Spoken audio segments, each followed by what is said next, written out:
Hello students, कैसे हैं आप सब। उम्मीद है आप लोग बहुत अच्छे होंगे। जैसा कि आप लोग जानते हैं, हमने बिहार बोर्ड 10th क्लास का संस्कृत के पूरे सिलेबस का एक सीरीज स्टार्ट किया है और आज हमारे सीरीज का ये 5वां क्लास है, ठीक है। और अब तक हमने अनुवाद पढ़ लिया है जो कि 6 अंकों के लिए पूछे जाते हैं। हमने अनुच्छेद पढ़ लिया है जो 7 अंकों के लिए पूछे जाते हैं और आज की क्लास में हम लोग गद्यांश पढ़ेंगे जो 13 अंकों के लिए बोर्ड एग्जाम में पूछे जाते हैं। बच्चे, गद्यांश का सब्जेक्टिव पार्ट में बहुत ही इम्पॉर्टेंट रोल होता है, क्योंकि सोचो ज़रा 50 नंबर के सब्जेक्टिव में आपको 13 नंबर का गद्यांश पूछ रहा। और गद्यांश की सबसे खास बात होती है कि बड़ा ही आसान होता है। आपको ना तो कुछ याद करना है, ना ही पहले से कुछ सोचना है, क्योंकि गद्यांश आपको ऊपर दिया रहेगा पैसेज, उसको पढ़ना है और नीचे जो सवाल पूछे जाते हैं उन सवाल का क्या करना होता है, जवाब देना होता है। तो आंसर क्वेश्चन में ही होता। तो आज हम लोग सीखेंगे कि गद्यांश को कैसे बनाते हैं, कैसे सॉल्व करते हैं, क्योंकि इसमें भी कुछ बच्चे पता है क्या करते हैं, वो सेम टू सेम लाइन उठाने के चक्कर में या कभी उनको समझ ही नहीं आता कि आंसर वाला पार्ट कौन सा है, कभी वो समझ ही नहीं पाते कि सवाल क्या पूछा, और जो अंक हमारी झोली में आने वाले होते हैं वो उसको भी दूर कर देते हैं। तो इन्हीं सभी गलतियों से बचने के लिए कि आप लोग ऐसी गलती ना करो, इसलिए हम लोग आज एक क्लास लेकर आए। तो चलो बिना देर के क्लास को स्टार्ट करते हैं।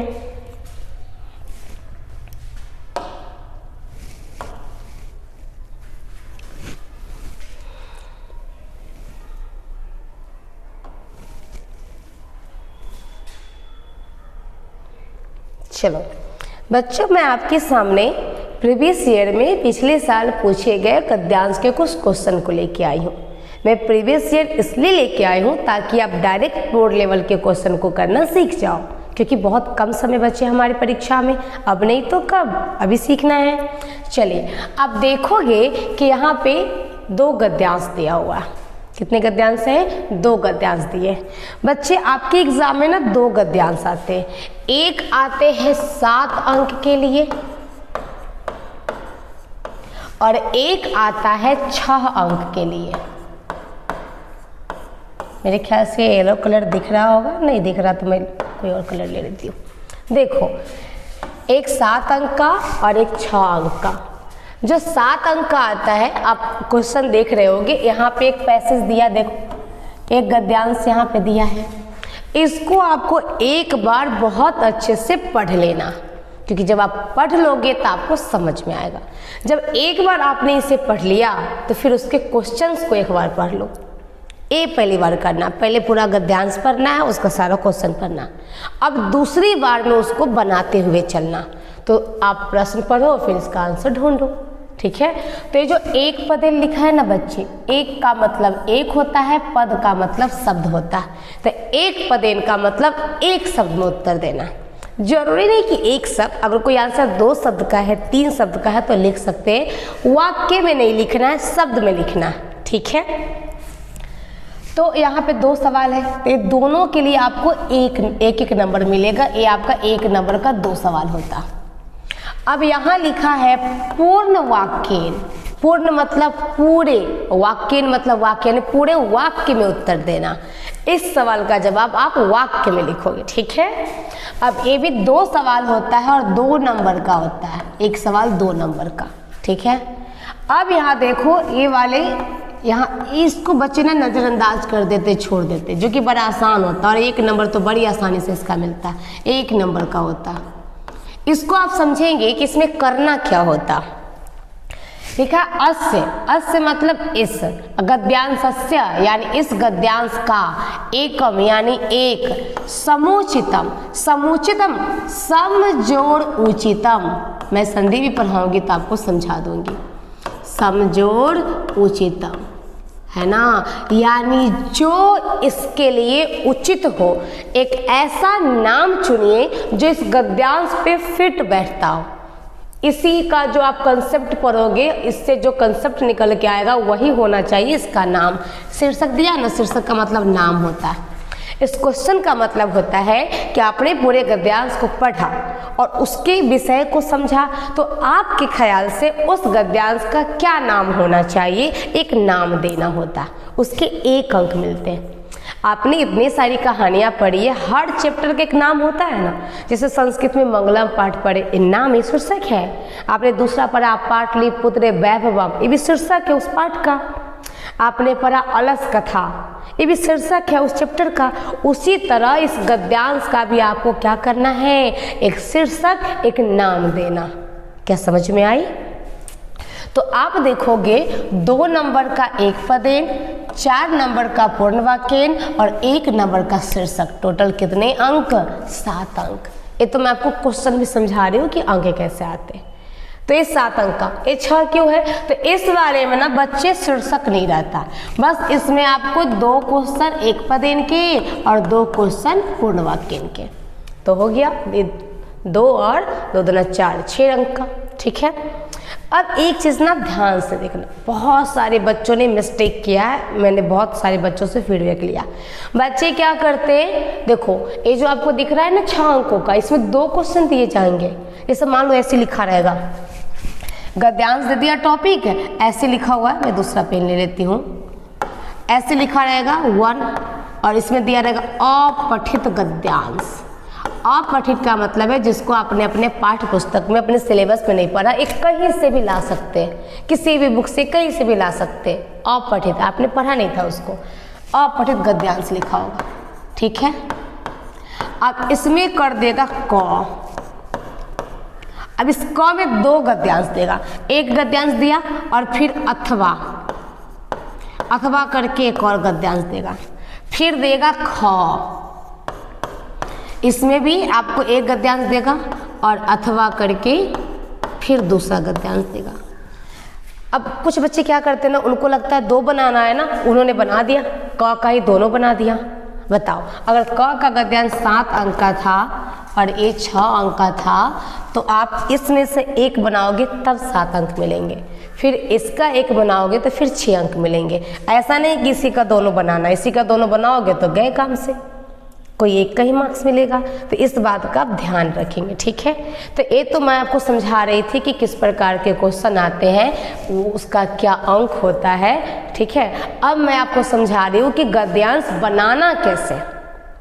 तो चलिए हम लोग चलते हैं, स्टार्ट करते हैं। इन सबको मैं हटा देती हूँ, आपने तो इसको देख ही लिया होगा, ज़रूरत पड़े तो आप इसको क्या कर लेना, नोट कर लेना। ठीक है, इसको ओ ये चले गए, को फिर से लाने दो।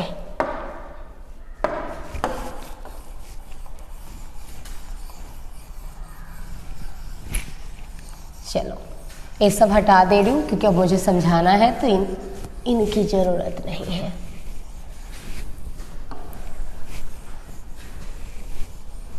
चलिए आ जाइए, सारे बच्चे ध्यान से सुनिएगा। पहले हम इसे पढ़ लेते हैं। ठीक है, लिखा है मम नाम रूप्यकम। मम मतलब मेरा, नाम, रूप्यकम मतलब रूप्यकम। बोल रहा है मेरा नाम रूप्यकम है। वैसे आप जान रहे हैं रूप्यकम का मतलब क्या है? रूप्यकम का मतलब रुपया होता है, रुपया, पैसा, समझे? तो ये पैसा समझो अपनी कहानी बता रहा है ना, कि मेरा नाम रूप्यकम है, यानी कि मेरा नाम पैसा है, रुपया। बोल रहा अहम, अहम मतलब मैं, अति शक्तिमान उपयोगी च अस्मि। जो चास्मी दिख रहा है ना, ये च जोड़ अस्मि है। अस्मि मतलब हूँ होता है। अच्छा मतलब और करा मैं अति शक्तिमान उपयोगी च अस्मि, यानी कि मैं बहुत ही शक्तिशाली और उपयोगी भी हूँ। सर्वे अपि, सर्वे अपि यानी कि सभी भी, सभी। अपि का मतलब भी होता है।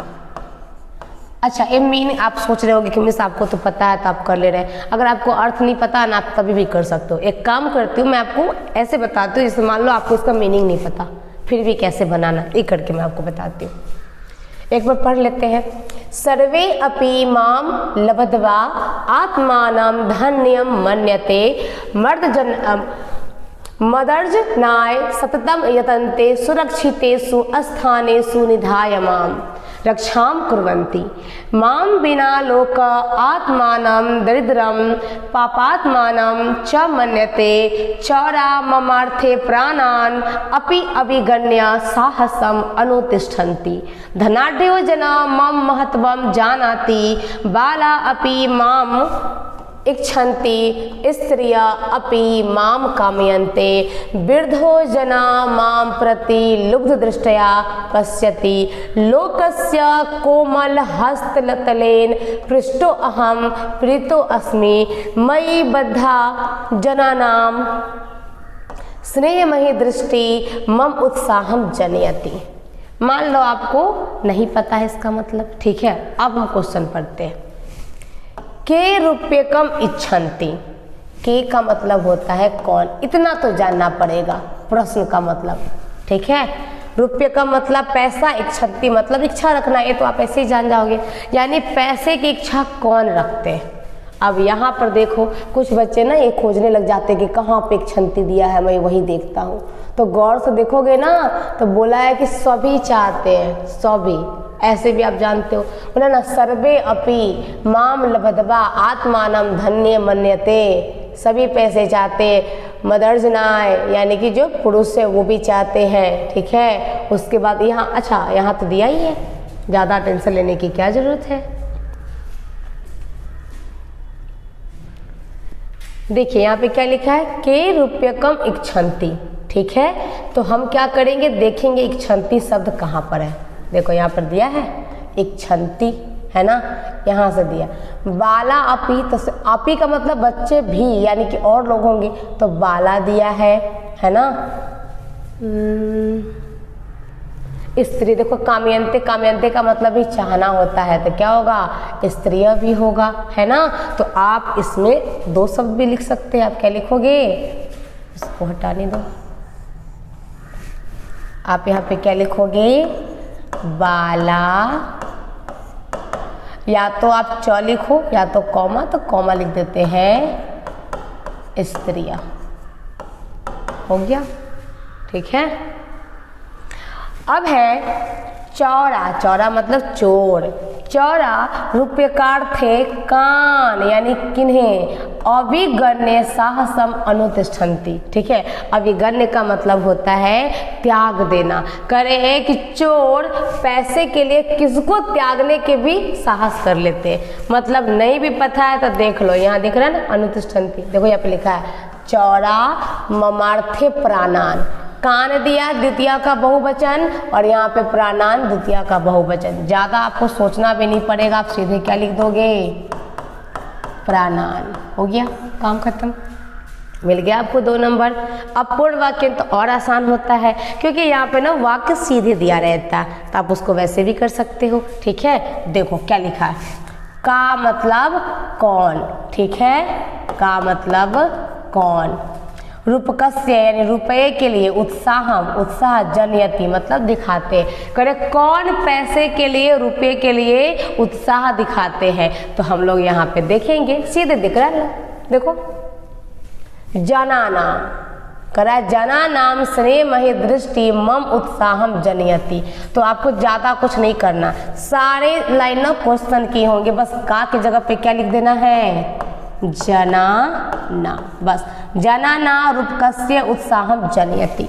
बच्चे गद्यांश बनाने के लिए सबसे आसान तरीका, अगर पूर्ण वाक्य हो ना, तो एक शब्द होता है जो प्रश्न पूछता है, उस प्रश्न पूछने वाले शब्द के जगह पे आंसर लिखो, बाकी पूरा क्वेश्चन का लाइन ही आपका क्या हो जाता है, आंसर। वो पूरा छापने की जरूरत नहीं है, क्योंकि जो है ना स्नेहमयी दृष्टि मम उत्साह, ये जो दिया हुआ है उसको ए लिखने की कोई जरूरत नहीं, बस यहाँ पे आप का की जगह पे आंसर लिखो और पूरा लाइन लिखो। आगे देखो क्या लिखा है, कदा, कदा का मतलब कब, कदा रूपकम्य प्रीतम भवति, करा कि किस समय हमें पैसे के प्रति एकदम पूरा प्रेम बढ़ जाता है, पैसे से एकदम प्रेम हो जाता है कि वो पैसा मिल जाए, है ना, किस समय। तो आप गौर से देखो, ये जो प्रीतम भवति लिखा है ये कहाँ पे लिखा है, देखो प्रीतोस्मि दिया है ना, तो कह रहा है लोकस्य, लोकस्य लोगों के, कोमल मतलब कोमल, हस्त मतलब हाथ, तल मतलब तलहटी होता है ना। कह रहा है कि जब लोगों के कोमल हाथों पर पैसे पड़ते हैं तो लोगों को पैसे से प्रेम हो जाता, और वो चाहते नहीं कि जो पैसा मेरे हाथ में आया मैं किसी और को दे दूं, प्रेम हो जाता है। तो वही लिखा, बस सेम लाइन, यहाँ तो कुछ बदलना भी नहीं है ना। या लोकस्य कोमल हस्त तलेन पृष्ठो अहम प्रीतो अस्मि, जब लोगों के हाथ में पैसा होता है तो उनको पैसे से प्रेम होता है। ठीक है, हो गया। और आपने बना लिए गद्यांश, मिल गए आपको 6 नंबर। यहाँ भी देख लो, बड़ी आसानी से कर लेते हैं। क्या लिखा है, विद्या शब्द से अर्थ ज्ञानम अस्ति। विद्या शब्द का अर्थ ज्ञान है, ये तो आप लोग भी समझ के होंगे। ऐसा विद्या महता प्रयत्नेन लभ्यते, और करे जो विद्या है ना, महता बहुत ज़्यादा प्रयत्न कोशिश करने के बाद प्राप्त होता है ना। आप लोग तो समझ ही रहे होंगे। विद्यावान नर एव सर्वत्र सम्मानम लभते। विद्यावान जो मनुष्य होता है उसको सभी जगह सम्मान मिलता, पढ़े लिखे लोगों को हर जगह इज्जत मिलती। विद्या मानवस्य सर्वश्रेष्ठम आभूषणम वर्तते। करे जो विद्या है ना, ये मनुष्य का सबसे श्रेष्ठ गहना। हम क्यों सस्ते सवरते कि हम कहीं जाए तो हमको अटेंशन मिले, हम अच्छे दिखे, लोग हमें महत्वपूर्ण समझे। लेकिन अगर आपके पास विद्या है ना तो बाकी चीज़ें करने की ज़रूरत नहीं, लोगों में आपकी पहचान, आपकी पहुंच ऐसे ही होगी। ये आपका लाइन कह रहा है। आगे, ऐसा कुरूपम अपि स्वरूपम करोति। करे जो विद्या है ना, कुरूप, मान लीजिए वैसे कुरूप कोई होता नहीं है, लेकिन इस लाइन के बारे में कि कोई कुरूप है, दिखने में अच्छा नहीं है, वो भी खूबसूरत लगता है अगर उसके पास ज्ञान हो, क्योंकि ज्ञान ही हमारा आभूषण है। ठीक है, आगे, विदेशे बंधुवत सहायाम करोति। करे कि पढ़े लिखे लोग जो विद्यावान लोग होते हैं वो दूसरे देश में भी है ना अपने लोगों का, या दूसरे क्षेत्र में भी अपने लोगों के साथ अपनापन, अपने भाई, अपने बहन, अपने लोगों की तरह क्या करते हैं, व्यवहार करते हैं, उनकी सहायता करते हैं। अनया एव मानव कीर्ति धनम सुखम च लभ्यते। अनया यानी इसी के द्वारा ही मानव कृति, जो फेमस कहते हैं ना, फेमस हो गया, फेम मिल गया, फेमस होता है। धन भी प्राप्त होता है विद्या से, है ना, लोग धन भी कमाते, जैसे मैं देखो। सुखम, सुख भी मिलता है। अब आपका नाम होगा, नेम होगा, फेम होगा, पैसा होगा तो सुख क्यों नहीं होगा। और ये सारी चीजें विद्या ज्ञान से प्राप्त की जा सकती है। आगे है, अतः सर्वे जनै स्वजीवने सुखम समृद्धिम च प्राप्तुम विद्या प्राप्तये प्रयत्नम करणीयम। अतः सभी लोगों को अपने जीवन को सुख समृद्धि से भरने के लिए, अगर जिंदगी में सुख चाहिए, समृद्धि चाहिए, आराम चाहिए, नाम चाहिए, पैसा चाहिए, तो सबसे पहले क्या अर्जित करिए, विद्या अर्जित करिए, ज्ञान अर्जित करिए। ठीक है, ये हमने पढ़ लिया। अब देखो फटाफट हम लोग इसका क्वेश्चन करेंगे। लिखा है क मतलब कौन। देखो मैं आप सबको एक और चीज बताती हूँ। एक शब्द होता है किम, किम का हिंदी होता है क्या। इसका आप लोग शब्द रूप याद कर लेंगे तीनों लिंग में। इसका स्त्रीलिंग, पुल्लिंग, नपुंसकलिंग। अगर इसका शब्द रूप आप याद कर लोगे तो आपके ऑब्जेक्टिव में तो ये काम आएगा ही आएगा, है ना। शब्द रूप जो पूछे जाते हैं ना उसमें तो आपको ये काम आएगा ही आएगा। साथ में आपको क्या करना है, ये जो गद्यांश बनाओगे ना बच्चे, इसमें भी काम आएगा। कम से कम समझ में तो आएगा क्या पूछ रहा है। तो क मतलब कौन सर्वत्र सम्मान लभते, कौन सभी जगह सम्मान प्राप्त करते हैं। तो देखो सीधे दिया है विद्यावान नर सर्वत्र सम्मान। यहाँ पे क्या लिखेंगे, ये तो बहुत आसान गद्यांश है, ऐसे ही एग्जाम में पूछे क्या, ये तो 2 बार पूछा है, रिपीट भी हो जा रहा है ना। विद्यावान नरा हो गया। आगे पूछा मानवस्य सर्वश्रेष्ठम आभूषणम किम। किम मतलब क्या, कौन। अभी तो पता है किम मतलब क्या। मानव का सबसे श्रेष्ठ गहना क्या है, तो यहीं पर तो हमने देखा है क्या लिखा है, विद्या। सेम लाइन लिखा है, सीधे आंसर लिख दो। आंसर क्या होगा हमारा, विद्या। एक पदेन हो गया पूर्ण वाक्य। विद्या विदेशे किम करोति, करा विद्या जो है विदेश में क्या करता है। तो हमने यहाँ लिखा विदेशे बंधुवत सहायम करोति। अगर आपके पास ज्ञान है, आप किसी भी जगह चले जाओ, अपने देश, दूसरे राज्य, विद्या आपके पास है, ज्ञान आपके पास है, उसके इस्तेमाल से आप अपने हर समस्या का समाधान कर लोगे। करे जो विद्या है वो प्रदेश में दूसरे जगह पे मित्र की तरह, अपने लोगों की तरह हमारी सहायता करता है। तो बस क्या करना है यहाँ पे, बस ये जो दिया है तो विद्या विदेश से किम की जगह पे क्या लिखा है, बंधुवत सहायाम, वही लिख दो, बात खत्म। वो पूरा लाइन उतारने की जरूरत नहीं है। बंधुवत, क्वेश्चन जो शब्द क्वेश्चन पूछ रहा है ना उसके जगह पे आंसर लिखो। अब इसको मैं किधर लिखूं, इसको किधर लिखूं, छोटा लिखती हूँ, बंधुवत मैं यहाँ लिख दूँ, आप लोग समझ जाना, आप लोग समझ जाना, मैं यहाँ लिख देती हूँ।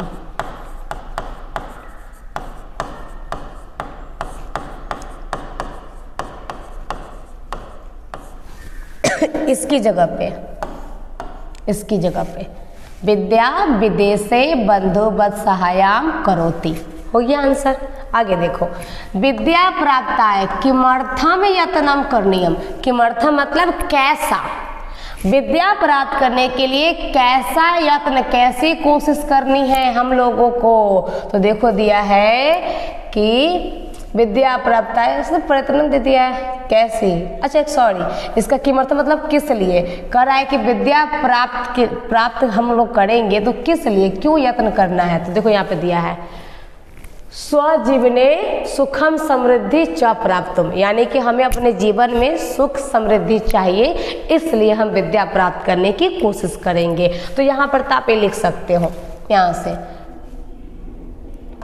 जनय, यहाँ से जनय स्वजीवने सुखम समृद्धिं च प्राप्तुम विद्या प्राप्त्यै प्रयत्नम करणीयम, ये आप लिख सकते हो, है ना। और अगर उसको नहीं करना है, इसको करना है, तो किमर्थ के जगह पे लिखेंगे स्वजीवने सुखम समृद्धि च प्राप्तुम विद्या, है ना, ये लिख सकते हैं, ठीक है। तो वो भी लिख सकते हो, ज़्यादा मेहनत नहीं करनी पड़ेगी, है ना, सीधे उठा के लिख दिया। अब दिया है शीर्षक, बताओ आपको क्या लगता है, अब तक आपको मैंने जो समझाया इस गद्यांश के बारे में क्या नाम होना चाहिए, लिख सकते हैं ना, विद्या का महत्व, संस्कृत में होगा विद्याया महत्वम। विद्याया क्यों होगा, लता याद किए हो, काकी के संबंध कारक खष्टी विभक्ति एक वचन विद्याया, तो हमारा शीर्षक होगा विद्या का महत्व ही ना बताया गया है, विद्याया महत्वम, और ये हमने प्राप्त कर लिए 6 अंक, ठीक है। अच्छा इस तो 7 अंक का है, तो बच्चों बस थोड़ी सी मेहनत करनी है और ये 13 अंक हमारी झोली में आ जाएगा। तो जैसा मैंने आपको बताया आप लोग घर पे जाके प्रैक्टिस करो। मैंने आपकी प्रैक्टिस करने के लिए यहाँ पे कुछ क्वेश्चन भी दिया हुआ है, देख लो, कुछ प्रीवियस ईयर का क्वेश्चन है, ये 2022 के सेकेंड सिटिंग में पूछा, ये भी 2022 के, ये भी सेकेंड सिटिंग में है, अच्छा 2 पूछते हैं ना, वो है, ये 2023 का फर्स्ट सिटिंग का है, और ये भी 2023 का फर्स्ट सिटिंग का। जो 2 आता है ना, कोई एक बनाना होता है, तो ये दोनों है। आपके पास अगर क्वेश्चन बैंक हो तो उसमें अब तक प्रीवियस ईयर में जितने भी पूछे गए हैं आप जाके एक बार उनको बना के प्रैक्टिस करोगे। एक फ़ायदा होगा कि आप सीख जाओगे, आपको बनाने आ जाएगा, है ना। और आपने पीछे देखा होगा क्वेश्चन रिपीट भी हुआ, क्या पता आपने जो प्रैक्टिस किया था, जो बनाया था वही रिपीट हो जाए। देखो जो 2019 में आया था वही 2024 में आ गया है, तो दोनों तरह से आपके लिए लाभदायक है। तो बच्चों आज के लिए इतना ही, मिलते हैं अगले दिन अगले क्लास में, तब तक के लिए बाय बाय।